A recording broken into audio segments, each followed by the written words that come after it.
Personality of Godhead Narayana, who is even the shelter of Goddess of Fortune. Purport: mental equanimity refers both to Maharaj Yudhishthira and to Brahma, the grandfather of all living beings. According to Sridhar Swami, the grandfather referred to is Brahma. But according to Vishwanath Chakravarti, the grandfather is Maharaj Yudhishthira himself. But in both cases, the comparison is equally good because both of them are recognized representative of the Supreme Lord, and thus both of them have to maintain mental equanimity, being engaged in welfare work of the living being. Any responsible executive agent to the top of the administration has to tolerate different types of onslaughts from the very persons for whom he works. Brahmaji was criticized even by the gopis, the highest perfectional devotee of the Lord. The gopis were dissatisfied with the work of Brahmaji because Lord Brahma, as creator of this particular universe, created eyelids which obstructed their seeing Lord Krishna. They could not tolerate a movement blinking of the eye, for it kept them from seeing their beloved Lord Krishna. So, what to speak of others who are naturally very critical to every action of a responsible man? Similarly, Maharaj Yudhishthira has had to cross over many difficult situations created by his enemies, and he proved to be the most perfect maintainer of mental equanimity in all critical circumstances. Therefore, the example of both grandfathers for maintaining equanimity of mind is quite fitting. Lord Shiva is celebrated demigod who awards gifts to beggars. His name is therefore Ashutosha, or one who is pleased very easily. He is also called the Bhutanath, or the Lord of the common folk, who is mainly attached to him. Because of his beneficent gifts, even without consideration of the after effects, Ravana was very attached to Lord Shiva. But by easily pleasing him, Ravana became so powerful that he wanted to challenge the authority of Lord Rama. Of course, Ravana was never helped by Lord Shiva when he fought with Rama, the supreme personality of Godhead, and the lords of Lord Shiva. To Vrakasur, Lord Shiva awarded a benediction which was not only awkward but disturbing. Frakasura become empowered by the grace of Lord Shiva to vanish anyone's head simply by touching it. Although this was awarded by Lord Shiva, the cunning fellow wanted to make an experiment of the power by touching the head of Lord Shiva. Thus, the Lord had to take shelter of Vishnu to save himself from troubles, and the Lord Vishnu, by his illusionary potency, asked Brakasura to make an experiment with his own head. The fellow did it and was finished himself, so that the world was saved from all sorts of trouble by such a cunning beggar of the demigods. The excellent point is that Lord Shiva never denies anyone any sort of gifts. He is therefore the most generous, although sometimes some kind of a mistake is made. Rama means the goddess of fortune, and the shelter is Lord Vishnu, and her shelter is Lord Vishnu. Lord Vishnu is the maintainer of all living beings and the innumerable living beings, not only on the surface, but surface of this planet, but also in all other hundreds of thousands of planets.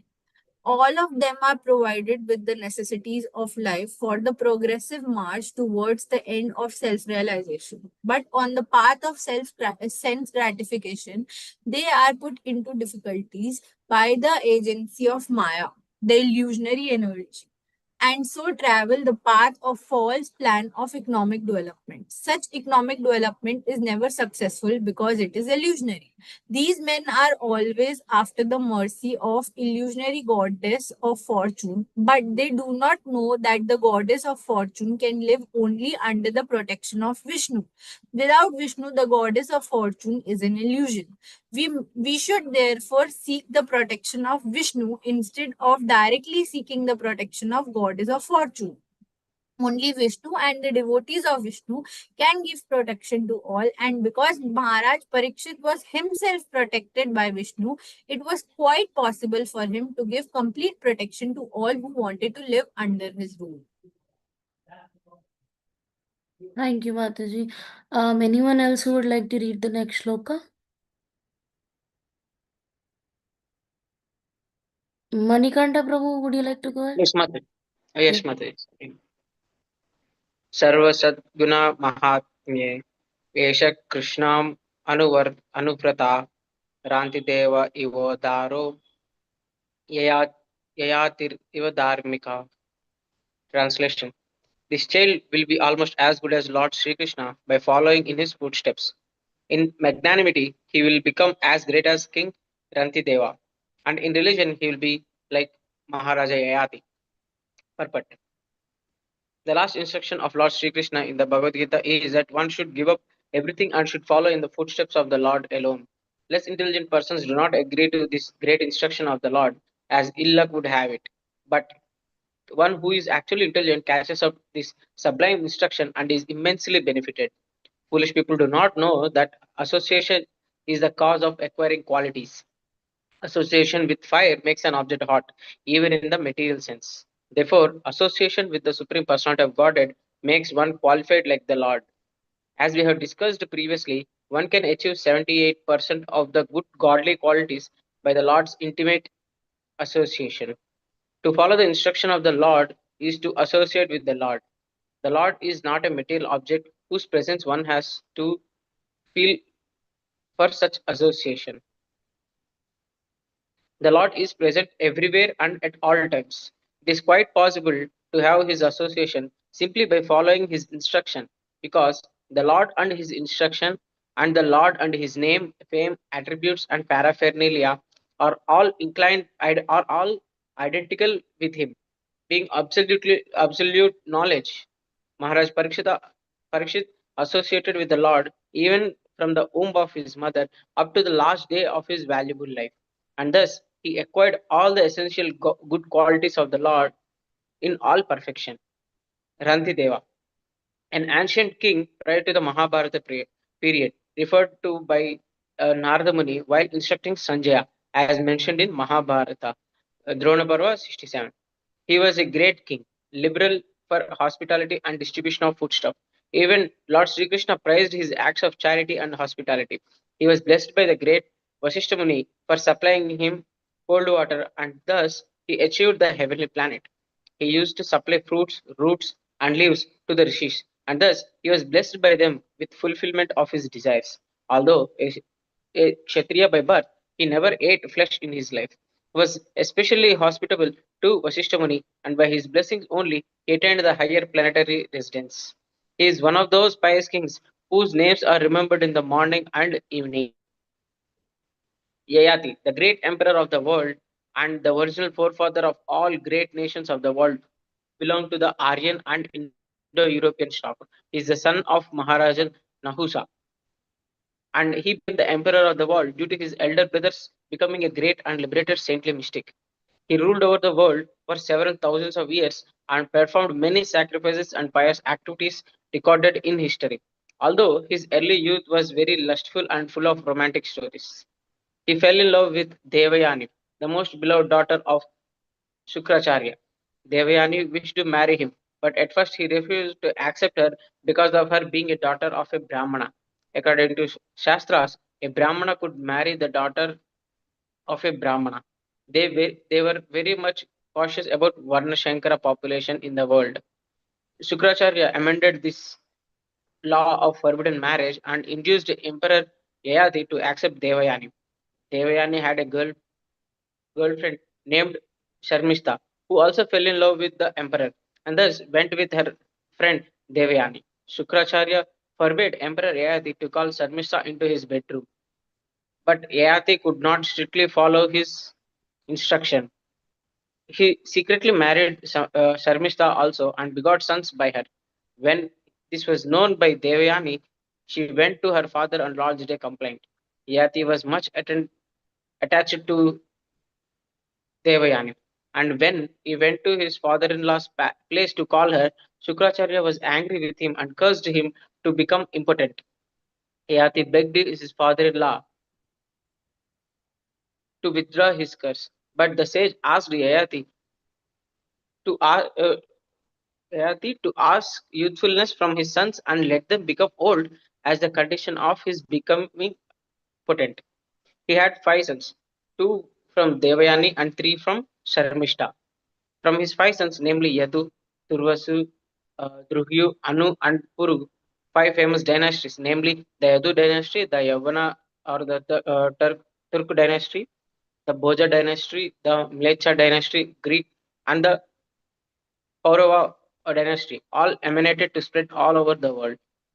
He reached the heavenly planets by dint of his pious acts, but he fell down from there because of his self advertisement and criticizing other great souls. After his fall, his daughter and grandson bestowed upon him their accumulated virtues, and by the help of his grandson and friend Sibi, he was again promoted to the heavenly kingdom, becoming one of the assembly members of Yamraja, with whom he is staying as a devotee. He performed more than 1,000 different sacrifices, gave in charity very liberally, and was a very influential king. His majestic power was felt all over the world. His youngest son agreed to award him his youthfulness when he was troubled with lustful desires, even for 1,000 years. Finally, he became detached from the worldly life and returned to youthfulness again to his son Puru. He wanted to hand over the kingdom to Puru, but his noblemen and the subjects did not agree. But when he explained to his subjects the greatness of Puru, they agreed to accept Puru as the king, and thus Emperor Yayati retired from family life and left home for the forest. Thank you, Prabhuji. Text 25. Does anyone wanna read?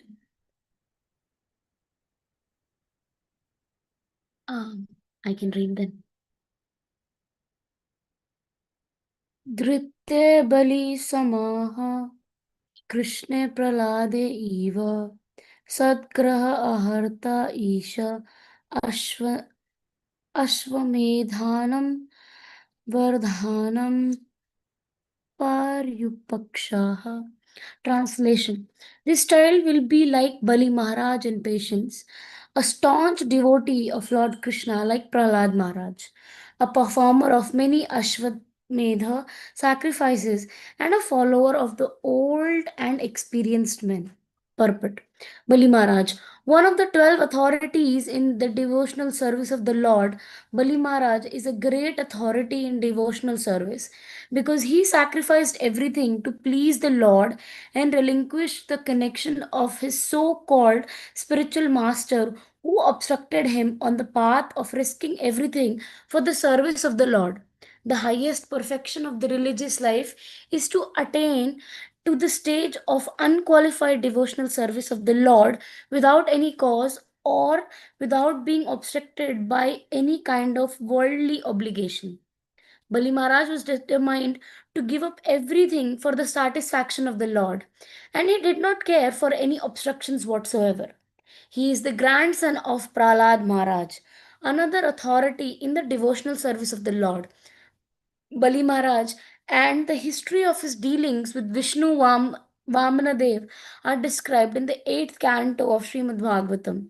Prahlad Maharaj, a perfect devotee of Lord Krishna, his father Hiranyakashipu chastised him severely when he was only 5 years old for his becoming an unalloyed devotee of the Lord.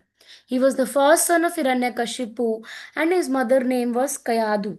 Prahlad Maharaj was an authority in the devotional service of the Lord because he had his father killed by Lord Narsimhadev, setting the example that even a father should be removed from the path of devotional service if such a father happens to be an obstacle.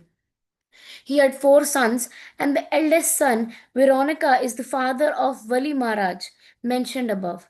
The history of Prahlad Maharaj's activities is described in the 7th canto of Srimad Bhagavatam. Text 26. Anyone would like to read?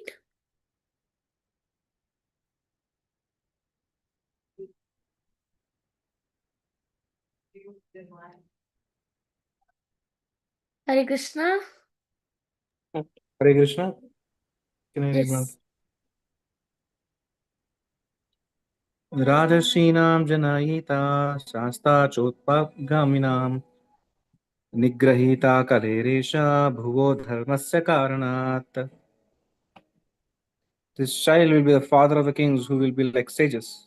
For world peace and for world peace and for the sake of religion, he will be the chastiser of the upstarts and the quarrelsome. Purport. The wisest man in the world is a devotee of the Lord.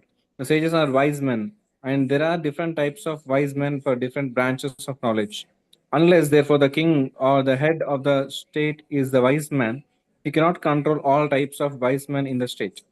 In the line of royal succession, in the family of Maharaj Yudhishthira, all the kings, without exception, were the wisest men of their times. And so also it is foretold about Maharaj Parikshit and his son Maharaj Janmejay, who was yet to be born. Such wise kings can become chastisers of upstarts and uprooters of Kali and quarrelsome elements. As will be clear in the chapters ahead, Maharaj Parikshit wanted to kill the personified Kali, who was attempting to kill a cow, the emblem of peace and religion. The symptoms of Kali are wine, women, gambling, and slaughterhouses.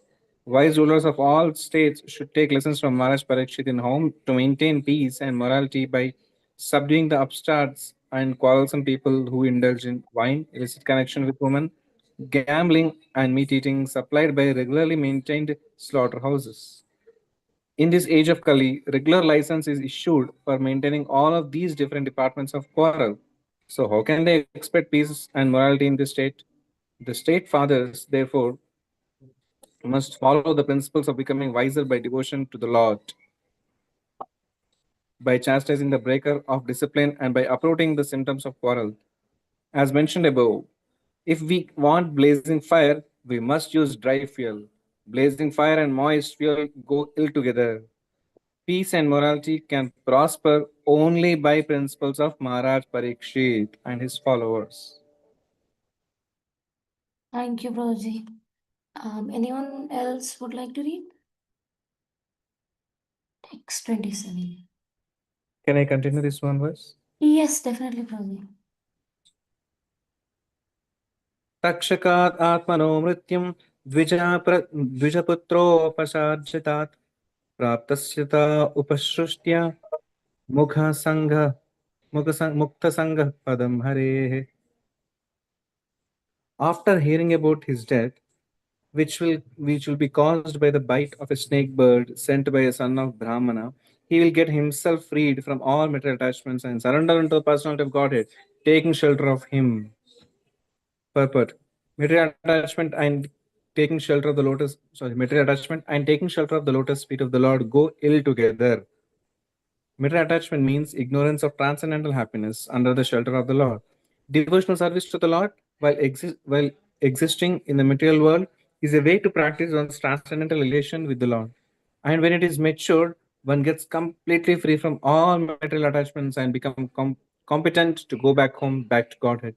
Maharaj Parikshit, being especially attached to the Lord from the beginning of his body in the womb of his mother, was continuously under the shelter of the Lord. And the so called warning of his death within 7 days from the date of the curse by Brahmana's son was a boon to him to enable him to prepare himself to go back home, back to Godhead. Since he was always protected by the Lord, he could have avoided the effect of such a curse by the grace of Lord. But he did not take such undue advantage for nothing. Rather, he made the best use of bad bargain. For 7 days continuously, he heard Srimad Bhagavatam from the right source, and thus he got shelter at the lotus feet of the Lord by that opportunity. Joy. Text 28. Anyone? Okay, I can read. जिज्ञासित आत्मा यथारः मुनेः व्यासाश्रुतत् असाउ हित्वा इदं ज्ञानं यशति अधः अकुतभयम्.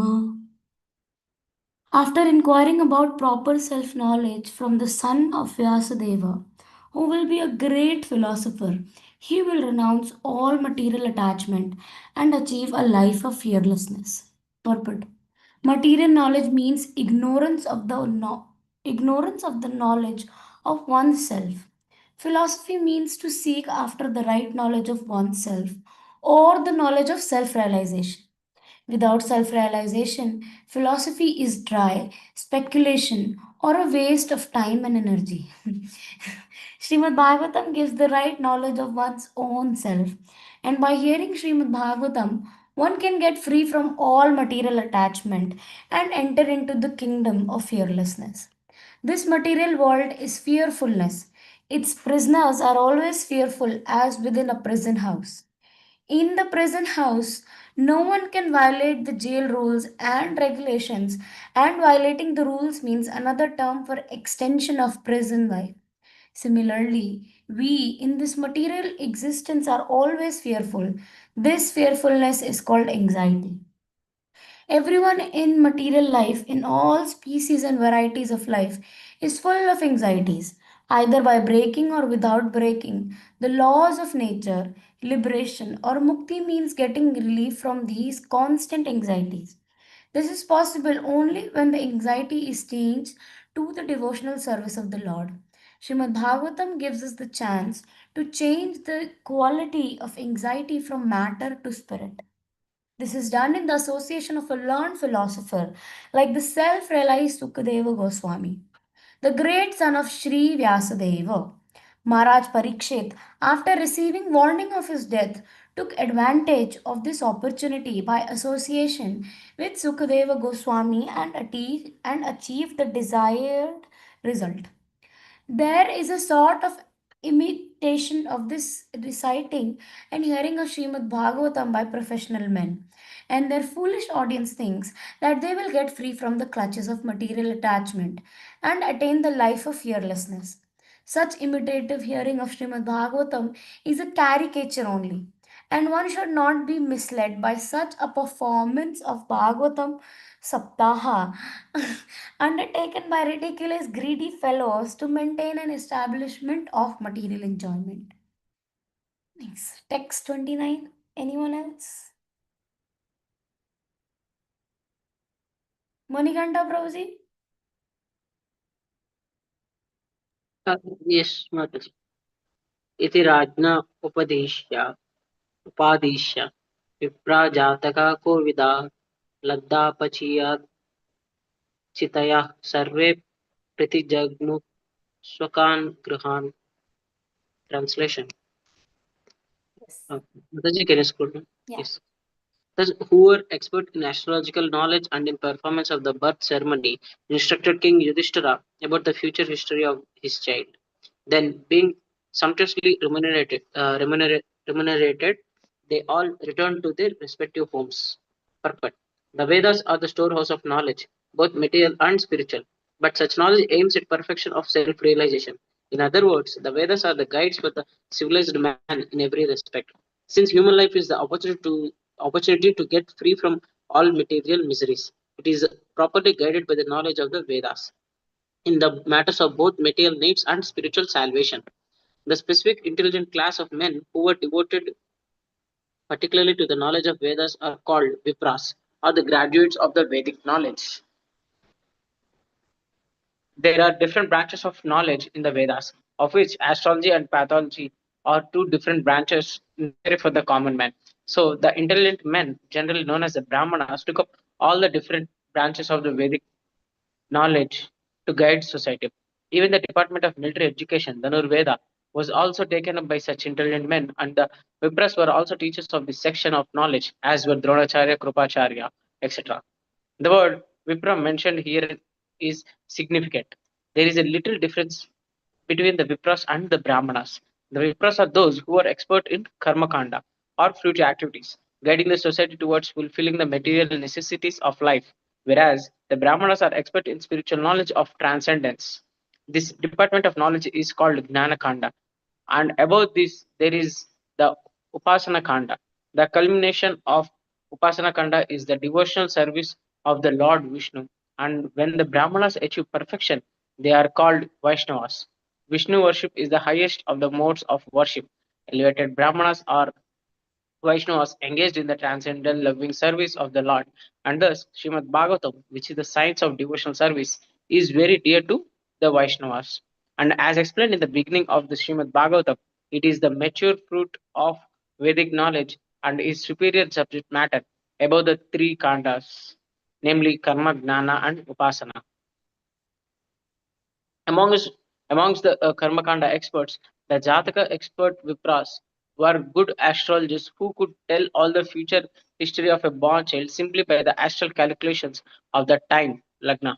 Such expert Jataka Vipras were present during the birth of Maharaja Parikshit, and his grandfather, Maharaj Yudhishthira, awarded the Vipras sufficiently with gold, land, villages, grains, and other valuable necessaries of life, which also includes cows. There is a need of such Vipras in the social structure, and it is a duty of the state to maintain them comfortably, as designed in the Vedic procedure.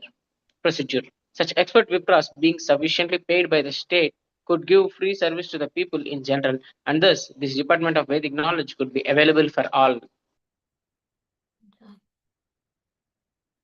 Yeah, anyone else who would like to read?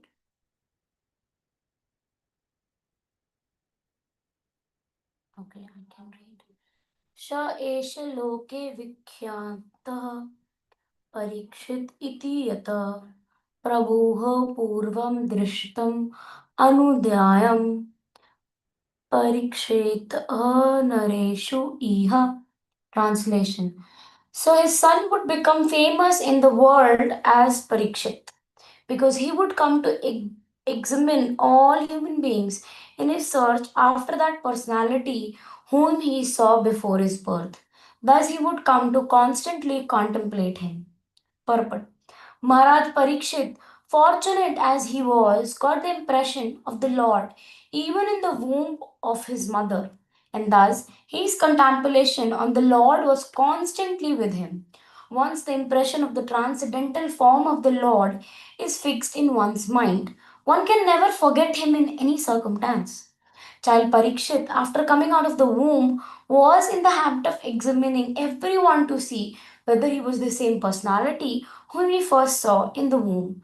But no one could be equal to or more attractive than the Lord, and therefore he never accepted anyone. But the Lord was constantly with him by such examination, and thus Maharaj Parikshit was always engaged in devotional service of the Lord by remembrance.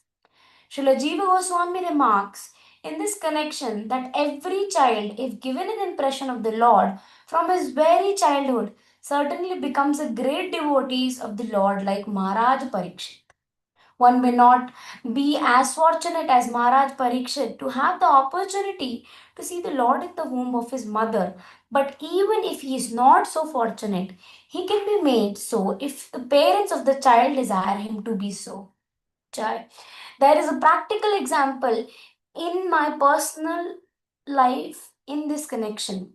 My father was a pure devotee of the Lord, and when I was only 4 or 5 years old, my father gave me a couple forms of Radha and Krishna.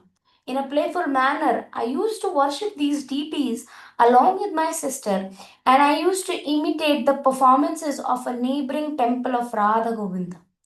By constantly visiting this neighboring temple and copying the ceremonies in the connection of my own deities of play, I developed a natural affinity for the Lord. My father used to observe all the ceremonies befitting my position. Later on, these activities were suspended due to my association in the schools and colleges, and I became completely out of practice. But in my youthful days, when I met my spiritual master, Srimad Bhakti Siddhanta Saraswati Goswami Maharaj, again I revived my old habit, and the same playful deities became my worshipful deities in the proper regulation. This was followed up until I left the family connection, and I am pleased that my generous father gave the first impression, which was developed later into regulative devotional service by his divine grace. Maharaj Prahlad also advised that such impressions of a godly relation must be impregnated from the beginning of childhood. Otherwise, one may miss the opportunity of human form of life, which is very valuable, although it is temporary like others. So, I just want to add a small point here. I always hear my seniors, give advices, or I was also the other day sitting with His Holiness Bhakti Dhir Maharaj. So there was a pregnant a woman. So the first question which Maharaj asked her was like, is she reading Srimad Bhagavatam or not? And he was just mentioning the same point. Not only by reading Srimad Bhagavatam, she will purify her senses, but she will also, that child will be also very fortunate that by just by hearing, the Bhagavatam, his spiritual life will be very favorable. So yeah. Text 21, anyone who would like to read?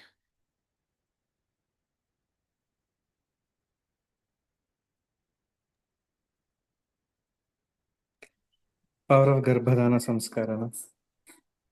Yes. सराजपुत्रो वृद्धे Asho Shukla इवोधुपः आपूर्यमानः पितृभिः काष्ठाभिरिव सोन्मधम्. As a moon in its waxing fortnight develops day after day, so the royal prince Parikshit very soon developed luxuriantly under the care and full facilities of his guardian grandfathers. So you can continue text 32 also if you wish. यक्ष्यमाणो स्वमेधेन Raja लब्धा धनोधत्यो sorry यक्ष्यमाणो स्वमेधेन ज्ञातिद्रोह जिहासया Raja लब्धा धनोधात्यो नान्यत्र करदण्डयोः. Just at this time, King Yudhishthir was considering performing a horse sacrifice to get freed from sins incurred from fighting with kinsmen. But he became anxious to get some wealth for there were no surplus funds outside of fines and tax collection. Purport. As the Brahmanas and Vipras had a right to be subsidized by the state executive head had the right to collect taxes and fines from the citizens. After the Battle of Kurukshetra, the state treasury was exhausted, and therefore there was no surplus fund except the fund from tax collection and fines. Such funds were sufficient only for the state budget. And having no excess fund, the king was anxious to get more wealth in some other way in order to perform the horse sacrifice. Maharaj Yudhishthir wanted to perform this sacrifice under the instructions of Bhishma Deva. Enjoy. Anyone who would like to read?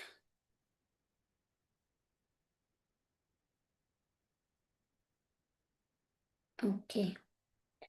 Tat abhipretam alakshaya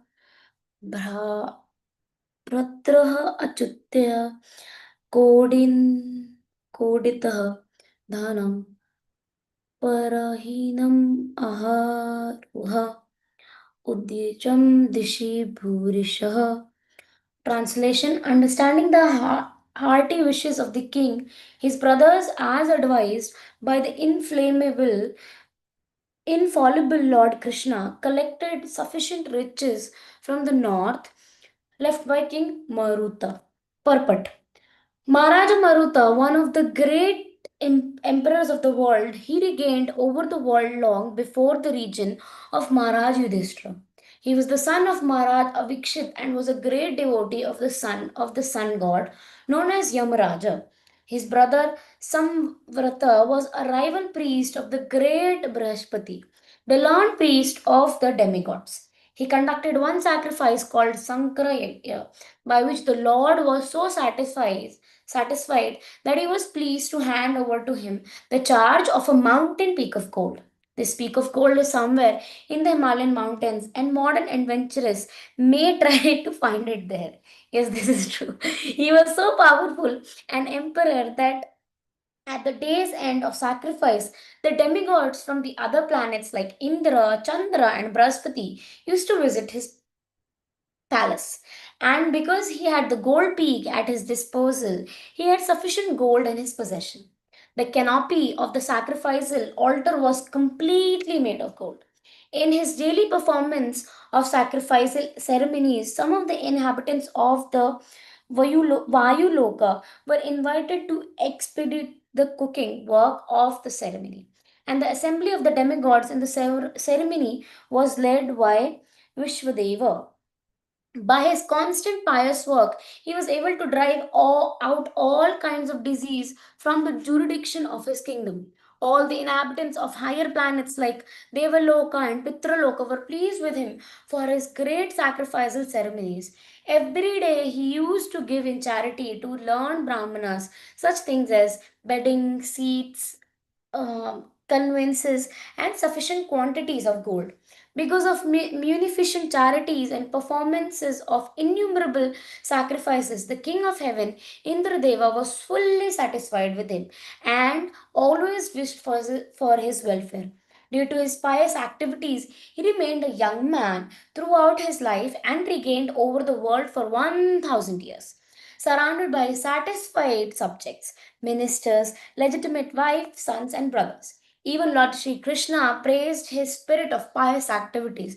He handed over his only daughter to Maharishi Agra, and by his good blessings, he was elevated to the kingdom of heaven. First of all, he wanted to offer the priesthood of his sacrifices to Lord Brihaspati. But the demigod refused to accept the post because of the king. I'm sorry, 1 second. Because of the king's being a human being, a man of this earth. He was very sorry for this, but on the advice of Narada Muni, he appointed Samvrata to the post and he was successful in his mission. The success of a particular type of sacrifice completely depends on the priest in charge. In this age, all kinds of sacrifice are forbidden because there is no learned priest amongst the so called Brahmanas who go by the false notion of becoming sons of Brahmins without Brahmanical qualifications. In this age of Kali, therefore, only one kind of sacrifice is recommended, Sankirtana Yagya, as inaugurated by Lord Sri Chaitanya Mahaprabhu. Hare Krishna, everyone. So, anyone else who would like to, yeah, we can go with this tomorrow.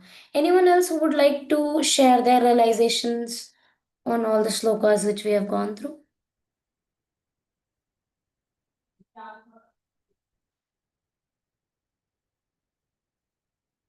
Okay, we can then continue with text 34. Anyone else who would like to read?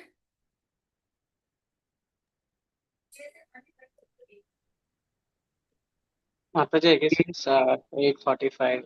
Oh, okay, okay. Sorry, Proji. My watch is 5 minutes. Okay, so we can close. Proji, we can text 33, right? Okay. Srimad Manikanta Prabhu? Yes, Mataji, till 33 it was done, no, Mataji. Yes, okay. Yes, Mataji, I posted in the group. Yeah. Okay. Hare Krishna, everyone. Thank you very much for joining. Srimad Bhagavatam ki jai, Jai, Srimad Dev ki jai, Srila Prabhupada Jai, ki jai. Jai. Mhm.